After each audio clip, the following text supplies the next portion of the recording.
The Instagram notification came on a Tuesday in October, while I was supposed to be reading contracts. My cousin Madison had posted to her story, "Balloons in my parents' backyard, 22 faces I knew, a cake, pink text overlay. Surprise!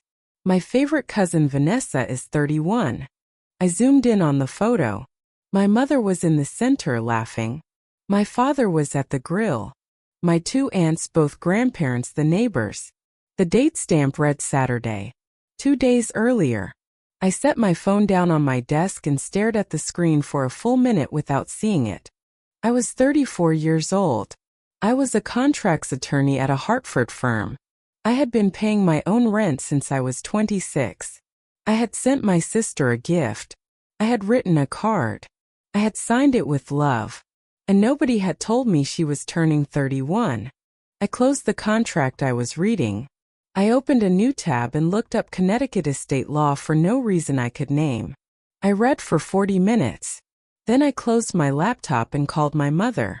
She answered on the fourth ring. "Hi, sweetie." "Mom, was there a party for Vanessa on Saturday?" The pause was longer than it needed to be. I could hear her opening a cupboard.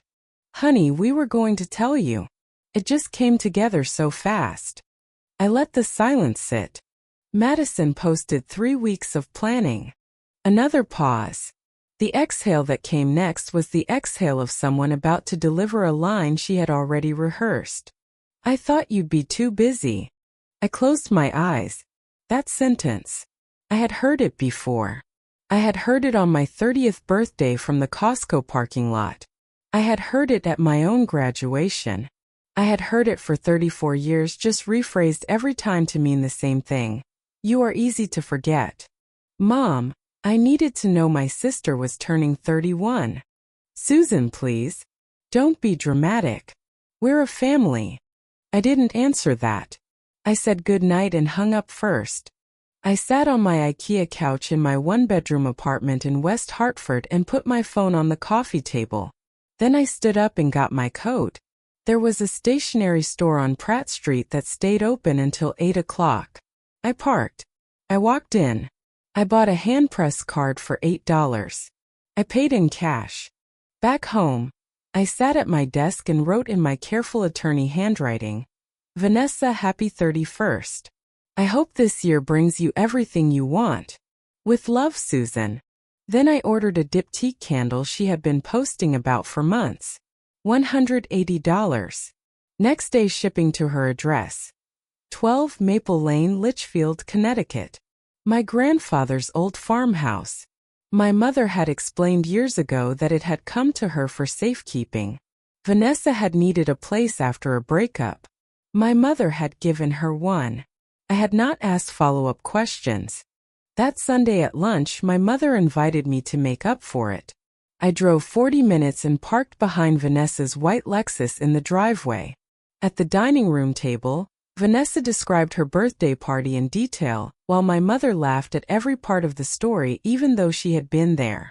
Halfway through the roast, I got up to refill my water. On the kitchen counter, between the toaster and a stack of mail, sat my diptyque candle unopened. The white box pristine. On top of it, my cream linen card still sealed. My handwriting visible on the envelope. Beneath both of them, a pizza coupon. I refilled my water.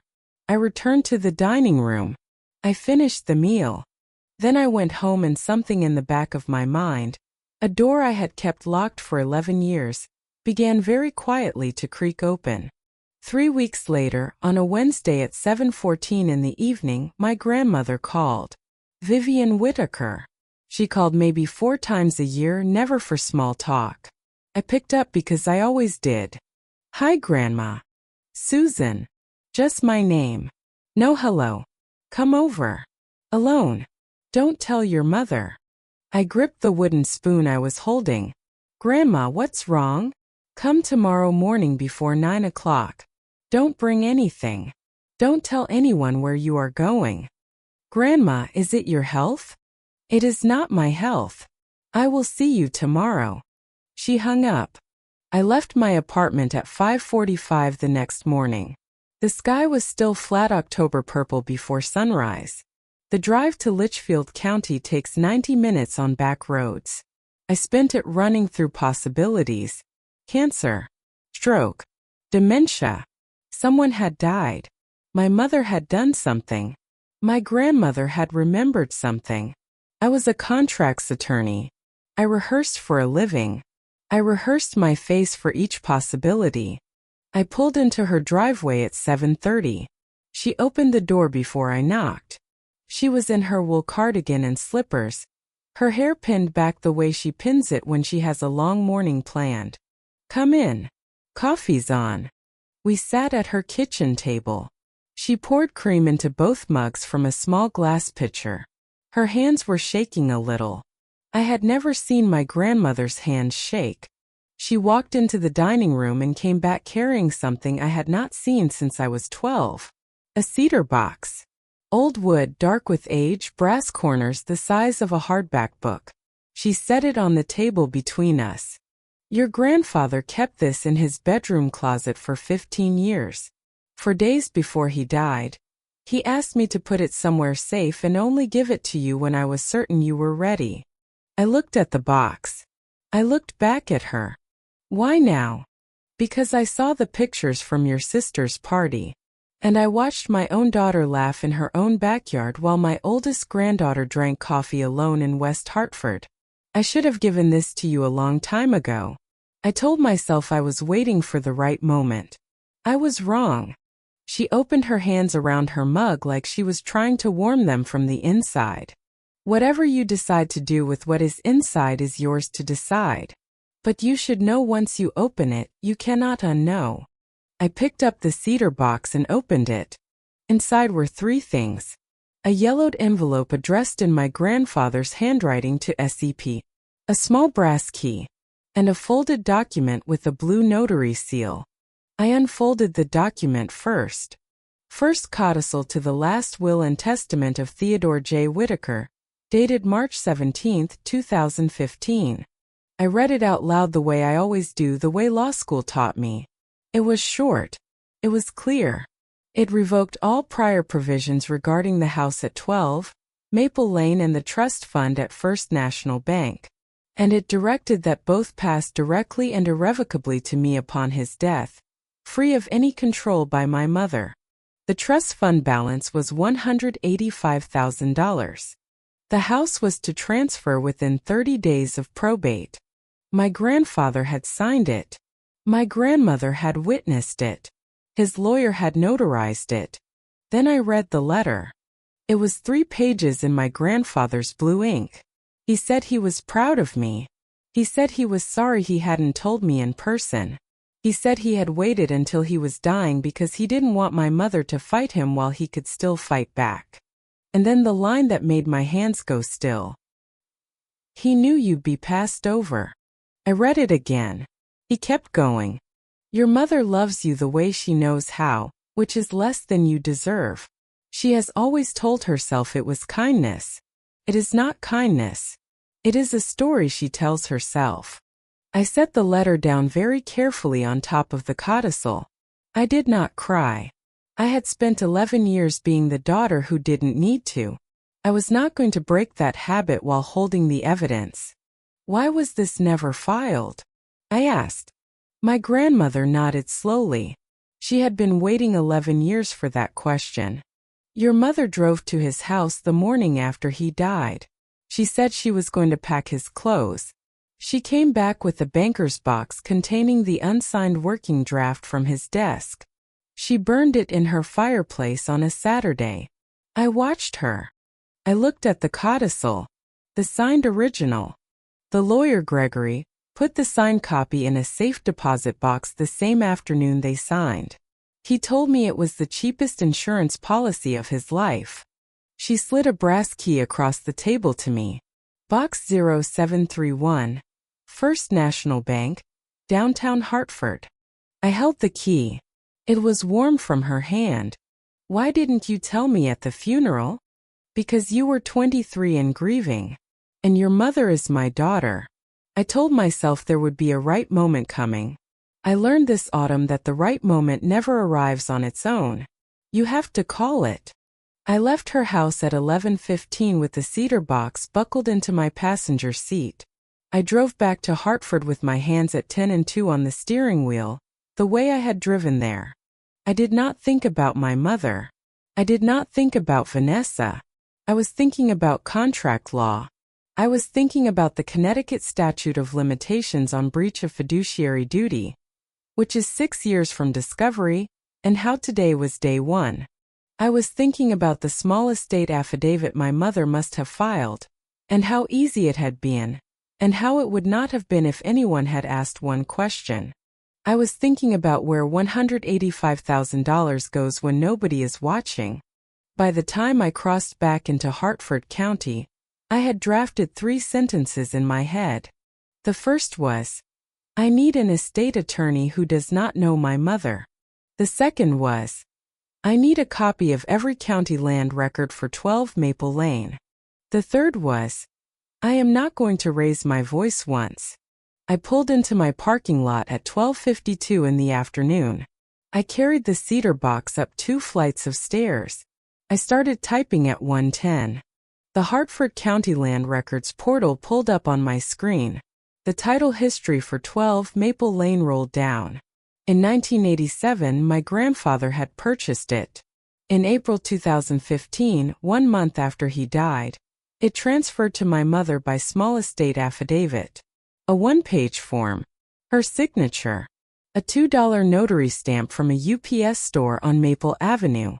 She had walked into a UPS store on a Wednesday and rewritten my grandfather's last wish for the price of a sandwich. November 2019. The house transferred from my mother to Vanessa. A quitclaim deed. Consideration listed as $1. I scrolled further. I opened another tab. I typed in the name of the trust fund my grandmother had mentioned. First National Bank. Account number 4711A. I called their records department at 2:40 and said the magic words. The trustee is the subject of an inquiry by the beneficiary. By 4 o'clock, I had the withdrawal history in my email. Carol Parker, as listed trustee, had made the following withdrawals. September 2017, $94,300 to Boston University. December 2019, $22,800 to Lexus Financial. August 2022, $31,400 to wedding vendors, plus $36,500 in smaller withdrawals listed as household. Total, $185,000. Balance remaining 0. I sat at my kitchen table and stared at the printout. 11 years.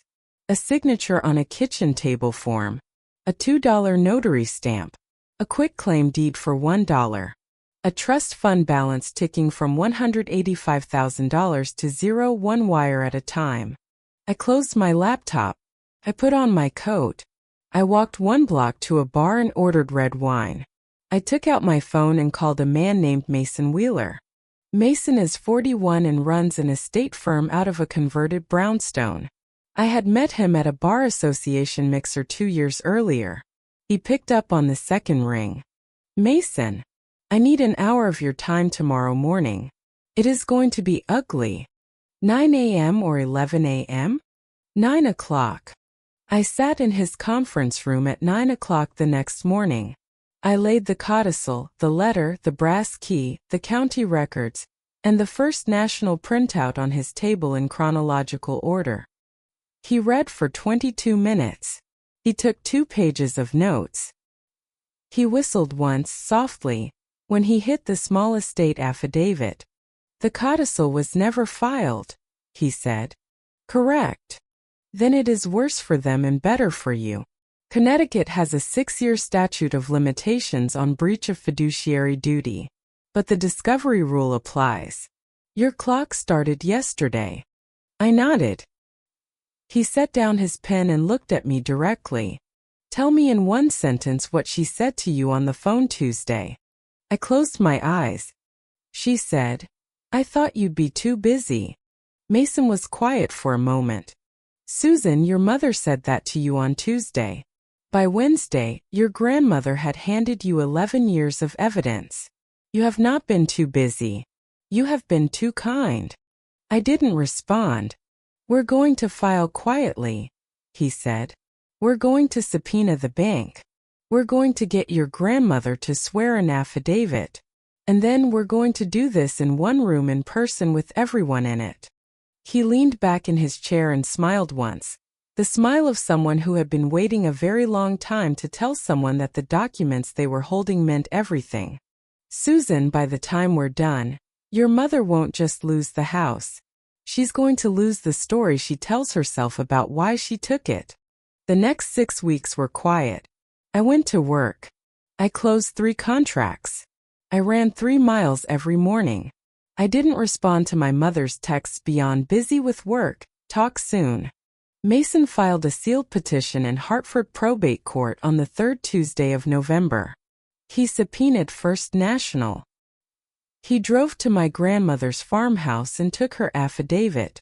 A forensic accountant traced every one of the trust withdrawals. By the 2nd week of December, Mason told me we were ready. I told him I wanted to do it on a Sunday, the same day of the week as the surprise party. I sent the text on a Tuesday afternoon. It went to my mother, blind copy to my father. I'd like to come over Sunday at 2 o'clock. I have something family-related to discuss. Please have Dad, Vanessa, and Brett there. I'd also like Aunt Margaret and Aunt Lynn to come if they're available. Grandma will be joining us. My mother called within 10 minutes. Sweetie, what is this? Why so formal? Can't you just come for dinner? I'd prefer Sunday at 2 o'clock with everyone. Margaret and Lynn don't need to be involved in family business. I'd like them there. A pause. You're scaring me, Susan. Is this about the party? Sunday at 2 o'clock. She agreed. Then she spent the rest of Tuesday making calls. Vanessa got the first one and texted me with a heart emoji. Mom said you have something to share Sunday. Just checking in. You okay? Want to grab coffee before? It was the first time Vanessa had texted me without a request in 4 months. I didn't answer. Aunt Margaret learned that Susan was having one of her dramatic moments, and would she please come Sunday and help diffuse it? She said she would. Aunt Lynn was less polite. Carol, what did you do? My mother said. I have no idea what she's talking about. Aunt Lynn would tell me later she could hear in my mother's voice that she knew exactly what she was talking about. By Saturday night, Madison and Tyler had heard through the family telephone. The cedar box was on my kitchen table beside my briefcase beside my car keys. I ironed 2 outfits and chose the second one. Black slacks, white silk blouse, navy blazer. The same outfit I wear to a deposition because when the clothes are the same, you don't have to think about them while you're thinking about what you're saying. I went to bed at 10 o'clock and slept 8 hours. I had not slept that well since I was 12. Sunday morning, December 14th. I made coffee on my grandmother's percolator. I drank it black. I made oatmeal and ate it slowly. I opened my briefcase and went through it one more time. Inside, the original codicil, 3 pages, notarized, signed. My grandfather's letter, photocopied, original in Mason's safe. The Hartford County land records for 12 Maple Lane, 8 pages, highlighted in 3 places. The First National withdrawal history, 12 pages, tabbed. The forensic accountant's cover page. My grandmother's signed affidavit, 2 pages.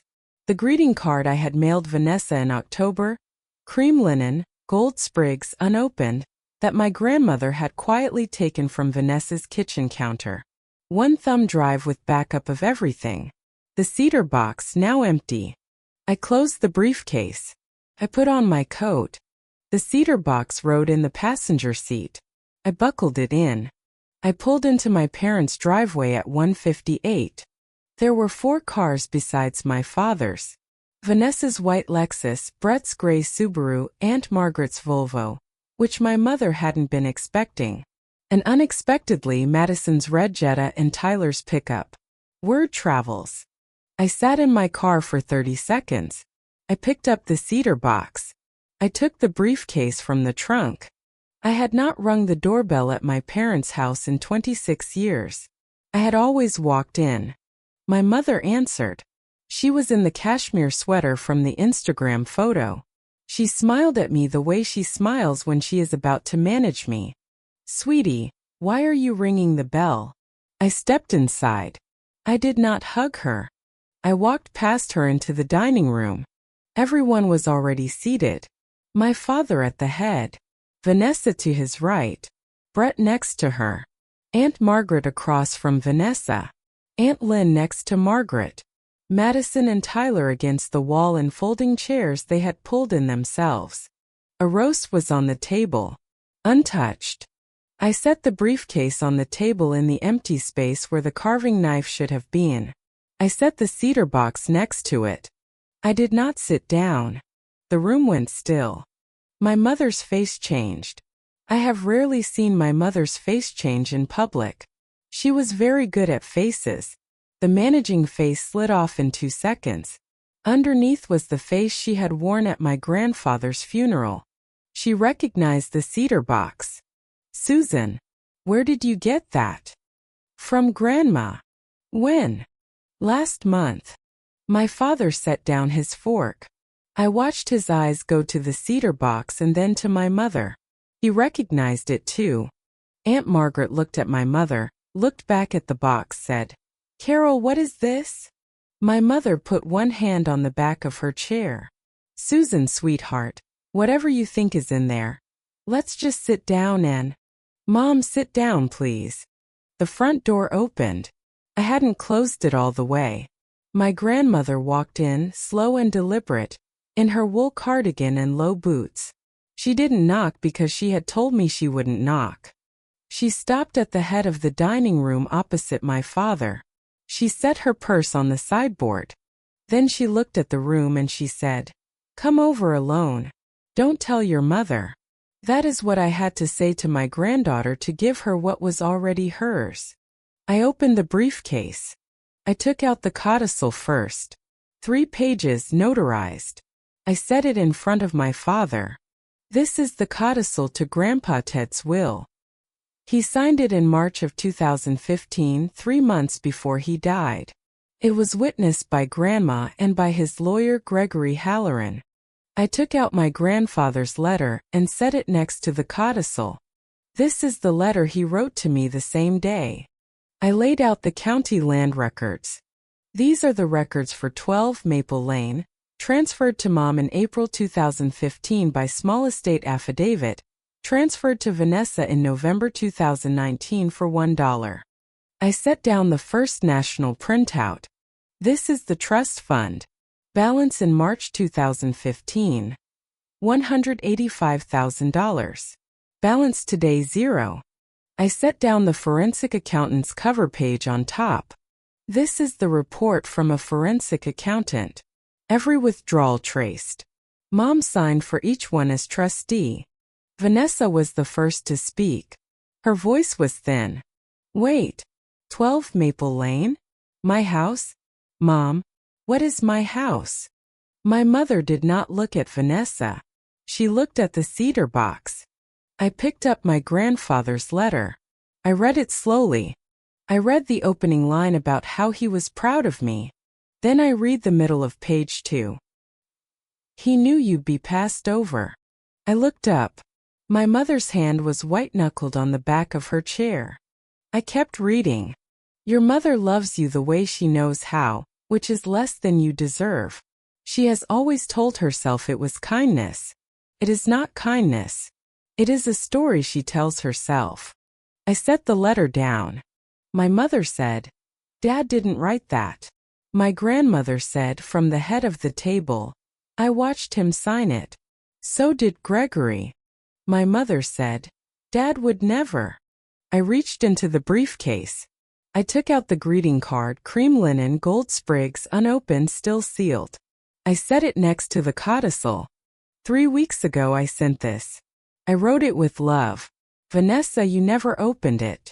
It sat on the counter of a house that legally belongs to me. Vanessa started crying. I didn't know. Mom, you said you said it was a gift. Aunt Margaret turned to my mother. Carol, did you? My mother stood up. Her chair scraped the floor. After everything I have sacrificed for this family, after everything I gave up, you bring my mother into my house. You bring this. You stand in my dining room with the box. I did not raise my voice. You haven't sacrificed for me, Mom. You spent my money. Vanessa needed it. You were fine. You were always fine. I said it back to her. The same line the way she had said it on a Tuesday in October. I thought you'd be too busy. The room went silent. My phone vibrated in my blazer pocket. I took it out. I accepted the call. Mason Wheeler's face filled the screen. I held the phone up so the room could see him. Mason said his name, his bar number, his firm. A petition has been filed in Hartford Probate Court. Notice will be served at this address by certified mail tomorrow morning. Carol, you will want to retain counsel today. My mother stared at the screen. You're suing me. I'm unstealing, I said. There is a difference. My father had not spoken yet. He had been looking at his hands. He folded his napkin once. He folded it again. He looked up. Susie. Dad. I knew about the codicil. Your grandfather told me the week before he died. He told me he had taken care of you. I told your mother to file it. She said she would. He paused. I should have made sure. I'm sorry, Susie. I looked at him for what felt like a long time. Probably it was 4 seconds. Dad, I appreciate you saying that. But you watched for 11 years. He nodded. He did not argue. I needed you to make sure. I know. My grandmother said from the head of the table, Carol, you need to call a lawyer today.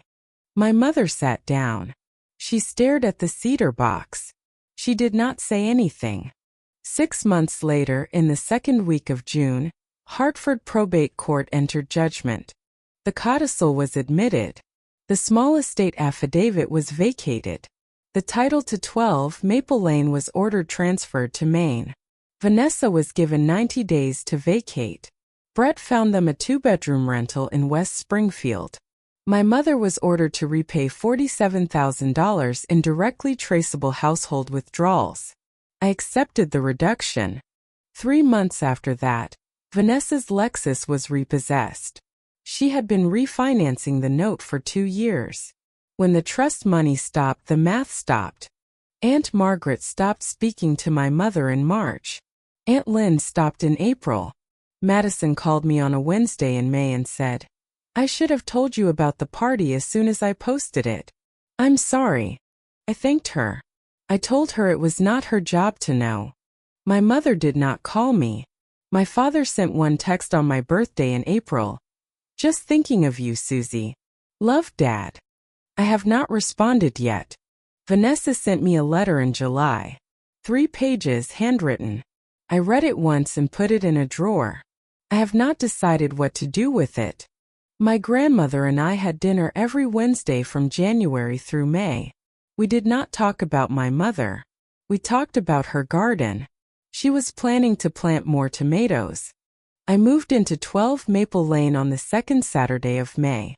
I gave my landlord 4 weeks' notice. I packed my IKEA dresser. I packed my Goodwill couch. I packed 8 boxes of contracts textbooks I had been telling myself I would donate for 6 years. My grandmother drove down with a casserole and a thermos of coffee. She supervised from a folding chair on the porch while 2 college students carried things in. The kitchen still smelled faintly like cedar. The porch railing was loose in one spot, the same spot my grandfather had been planning to fix the summer he got sick.